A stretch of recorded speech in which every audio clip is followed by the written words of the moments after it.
Unfortunately, yes, because human beings make mistakes, and because some regions are very, very, very problematic and dangerous. And in some regions, you have nuclear weapons. So escalation is. History teaches us that miscalculation can be made. And yeah, the dangers are real, particularly in the Middle East and Central Asia with India and Pakistan, and in the Middle East with the situation between Iran and Israel. Now, there's always, of course, the risk of falling into a problem with North Korea also. And in Europe, I'm less worried because the Cold War has taught us that American side, the Europeans, the Russians, nobody wants a war. So, but the danger is moving really to peripheral regions where great instability dominates.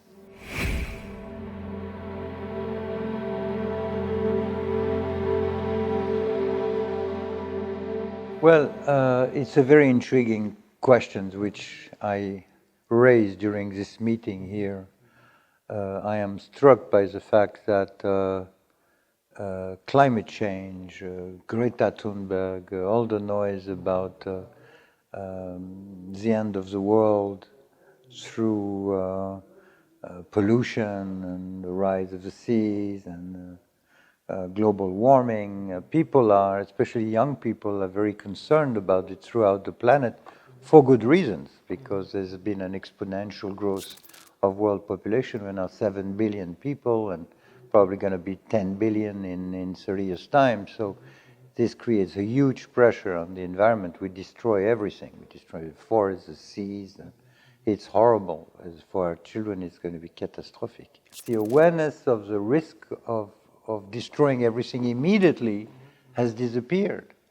And that's strange if you think of the great demonstrations in the 1950s or even in the 1980s. Remember during the Euro missile debate between the Pershing and the SS-20s, there were millions of people in the street. Everybody was concerned about the risk of nuclear war in Europe and so on. It's very intriguing. I think that several factors explain that. Arms control and disarmament efforts started after the Cuban Missile Crisis in 1962. But if you think of it, 1962 was only 15, 17 years after the Second World War.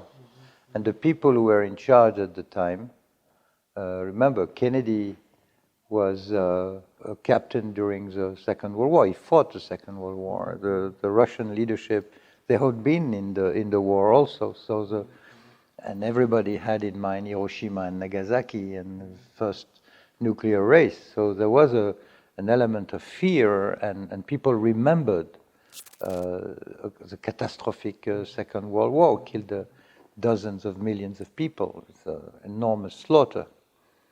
Today is different. You have the generations of today, they are born with nuclear weapons and they are born with nuclear deterrence. And ironically, deterrence works. At least in Europe and in America and Russia, people don't believe that we will go to war. So it's hard to tell people to be afraid when they have peace, in fact, forced peace during the Cold War. So in a way, it is a sign of success of deterrence that the young generation does not perceive the risk. On the other hand, the risk exists because technology is changing, more and more robotics, more and more artificial intelligence, more and more ultra-precise weapons. Some people are tempted by so-called limited nuclear war as if it existed, but there's a lot of pressure to start building new nuclear weapons on both sides, which is completely crazy, but this is how it works. But other than, blundering into a conflict between East and West, which I don't really believe is likely, the problem is that the number of countries with nuclear weapons has grown, and that the possessors of nuclear weapons are in regions that are highly unstable. And I worry about the risk of escalation, especially in the Middle East. If you look, for example, at the way Iran has been managing to project cruise missiles very accurately on Saudi Arabia since last May, striking oil facilities and so on, in a very spectacular fashion. If they do the same stuff on Israel, which has its population concentrated in a very small area along the coast, then the danger of escalation are very high. So, yes, the danger is there. The perception in the public is not at the level where it should be. And that's part of our problem, because we discuss about the need to control nuclear weapons, to get agreements to reduce the level of nuclear arms, to broaden the treaties to newcomers like China and the Middle East and India, Pakistan, and so on. But much of this is lost in the fog of many other issues, including climate change, ironically. So it's a contest between destroying the planet in 1 minute or destroying it over 30 years. The two subjects are on the table.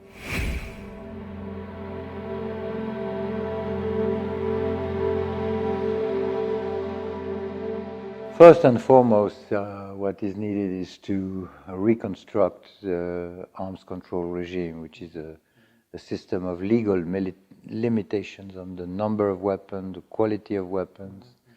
All this was, slowly built since the 1960s, and it's been destroyed over the last 20 years, especially over the last few years, because INF Treaty has disappeared, the ABM Treaty has disappeared.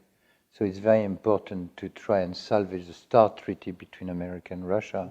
It expires in 2021, which is in 2 years' time. So we need to try and salvage it, and we need to try to keep alive at least the principle of the INF Treaty, which prevents the deployment of more medium-range missiles in Europe. So if we could get a moratorium, I have been advocating a moratorium for several months. I see now that the Russian government is pushing this. I heard that President Macron in the NATO meeting also said there was a need to have a legal instrument to prevent the proliferation of medium-range weapons in Europe. All that is necessary. After that, of course, we will have a problem with China, because China has deployed a lot of those in Asia, and there's an arms race going on in Asia as well. But I think it's very important to save at least these treaties and get the dialogue back on track, because for the moment there is no dialogue.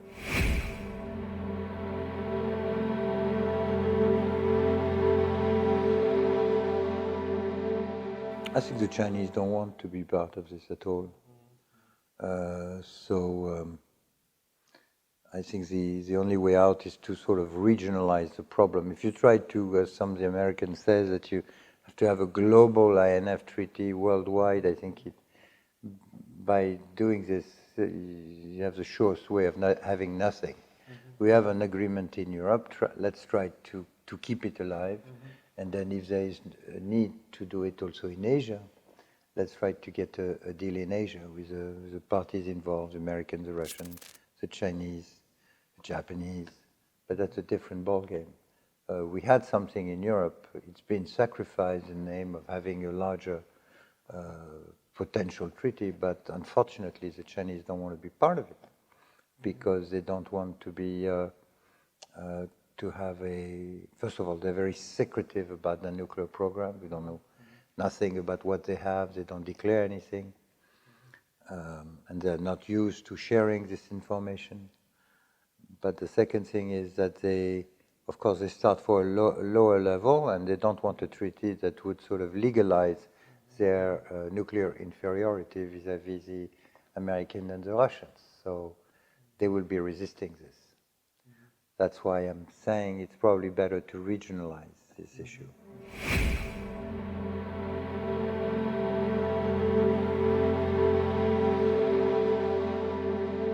Yeah, unfortunately, all of the knowledge to build the nuclear weapons are in the open literature today.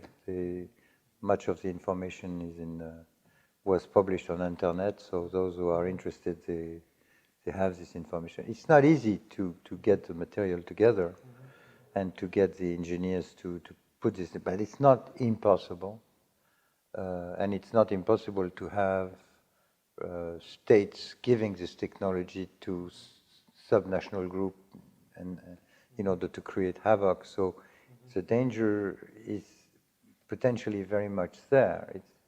So we have built systems of controlling the movement of nuclear materials. We've watched very carefully, including in the USSR, after the USSR, and make sure that the nuclear material don't get out and are not be bought by a group of mafia or countries who have lots of money and were looking for buying it. But over the years, we've had incident of people trying to buy this stuff. So it's not fantasy. It's not a spy novel, unfortunately. It's real. Some people are trying to get this material. When documents were taken from Al-Qaeda and so on, we know that these people were working on chemical weapons. We know they built chemical weapons in ISIS in Iraq. So they probably were also trying to get nuclear weapons assembled. Thank God it's not easy to do, but it's doable. If you get the know-how and the material and the proper engineer, it's not that complicated to make a dirty bomb. Even if it's not perfect, you can create panic in any of our cities and create a situation of massive world shock. And this is what terrorists want. They are not after winning a conventional war or occupying a country. They are creating a shock, which produce all kinds of consequences. So yeah, the risk is there.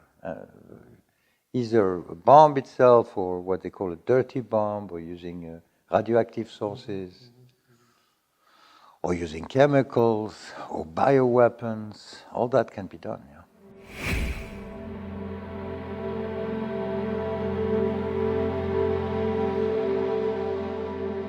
Well, we had a deal with Iran, which took 13 years to achieve, with the European taking the lead in this. We in France thought the deal was not perfect, but Obama wanted the deal, even if it was not completely tight. It was not a denuclearization deal because the Iranian kept some of the capacity and the know-how. It was not a deal on missiles. They kept their missile, but there was a period of 10, 15 years where the program was actually stopped. And calculus was that during those 10, 15 years, Iran would open to the rest of the world, would freeze its nuclear program, and would be in a different political situation. That was the gambit of the JCPOA agreement, as it's called, except that Trump did not share that view. He thought that the deal was inefficient, that it left Iran with a strong nuclear capability, which is not entirely wrong, by the way, that it left its missiles, that it didn't change the behavior of Iran with Hezbollah in Lebanon, in Syria, in Iraq, and all that is true. So he decided to break down the whole treaty by withdrawing, and then, worse, making sure that nobody else would fulfill its obligation and therefore trade with it. The deal was Iran was freed in exchange for opening up to the rest of the world and receiving technology and trade, especially from the West. That was not permitted because the U.S. Used extraterritorial sanctions, and I wrote a full report on this in French Parliament at the time. They managed to make sure that no one could trade with Iran unless they incurred huge penalties in the US. So that goes also for Russian companies, for Chinese companies, for European companies.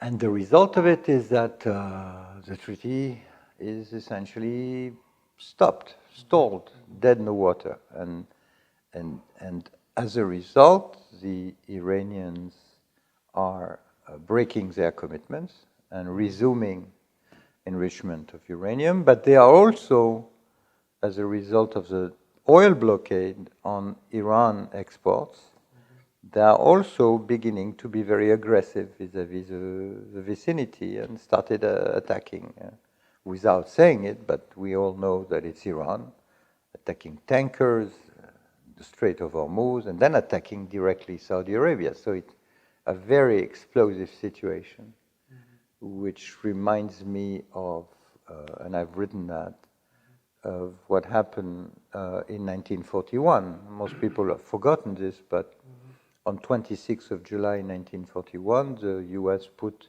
an oil embargo on Japan. And Japan was consuming 80% of its oil from the United States. So what happened? On 7 December 1941, the Japanese attacked Pearl Harbor. This is exactly what's going on now in the Gulf, with the strangulation of Iran. The regime doesn't want to leave. It kills its own people. Vast number of people have been killed in the last 2 weeks. 700 people were killed. They want to stay there, keep the power, and they may become very aggressive again. So the risk of escalation in all of this are very high. But again, the agreement with Iran was a deal. It was not a perfect deal, but at least we had some kind of a legal framework to control what they were doing. Now we have no longer any control of it.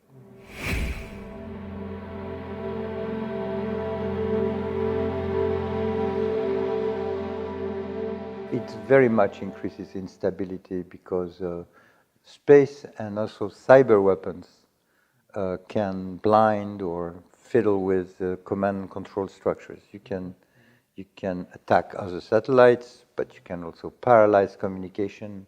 You can penetrate other people's command structure, and yes, it adds a lot of instability to a situation where you need to be sure that your weapon works, and if you are attacked, you can respond. So it creates a lot of instability and pressure, and that's not good. That's why we also need there to reinforce what's left of the old system, which is interdiction of certain weapons in space, and make sure that we have some idea, some transparency on the weapons, so that we don't blunder into a highly unstable and uncontrolled crisis. So all this is a matter for the work of the Luxembourg Forum, but none of this is easy.